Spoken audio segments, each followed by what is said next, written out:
Saqib, a lot of people struggle with their fasts, if they're working or they've got certain jobs that are a little bit more sort of draining physically. But as an athlete yourself, how do you manage, making the most out of Ramadan whilst also fulfilling your duties as a cricketer?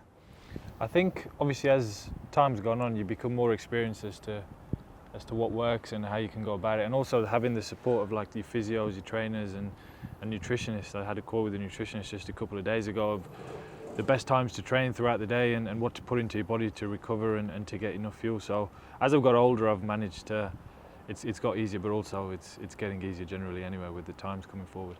Now, I don't know about you, but growing up for iftar, it was normally like samosas, pakoras, very oily fried foods, probably stuff that isn't really healthy. When you were sort of on the come up of achieving your dreams, was there often times where you had to make the decision of, or make the sacrifice of leaving those fried foods and leaving all those goodies to stay on top of your nutrition? And what was that experience like? I won't call it a sacrifice, because if they were out, I was probably eating them. So yeah, but I think obviously as time's gone on and you got older and there's a lot more on what I do day to day, you have to put the right foods in your body. I had a salmon with rice last night. It's not something I would have had growing up. So yeah, but if there was food like that on the table when I was young, I'd be having it, yeah.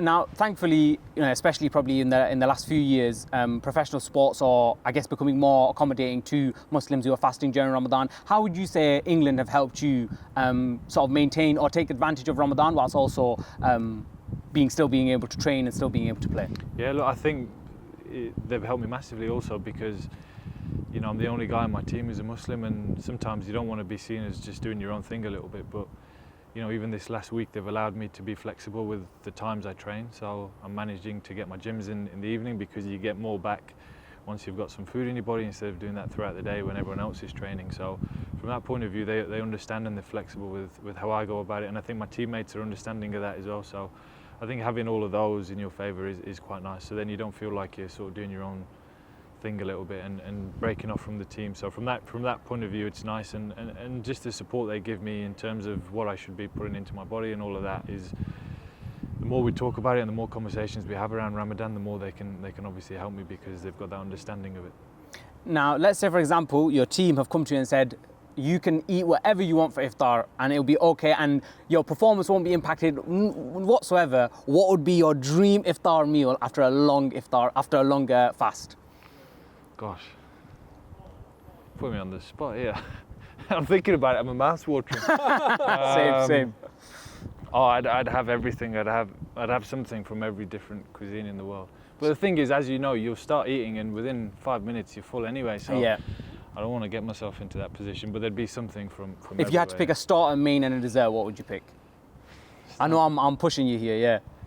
Yeah, I think the factor of just being in Pakistan and India for 2 months will probably change the foods that I'm put off a little bit at the moment, because I've had so much of them. But at the moment, I would say I'm spoiled for choice. Honestly, you're asking me at the wrong time here. What are you craving right now? Like what? I'm not thinking about it. That's the point. Oh, okay. You're trying not to think about it. We've still got over an hour away, and I don't really want to. I tell you what. Ask me after I've eaten, and then I'll probably give you a better answer then.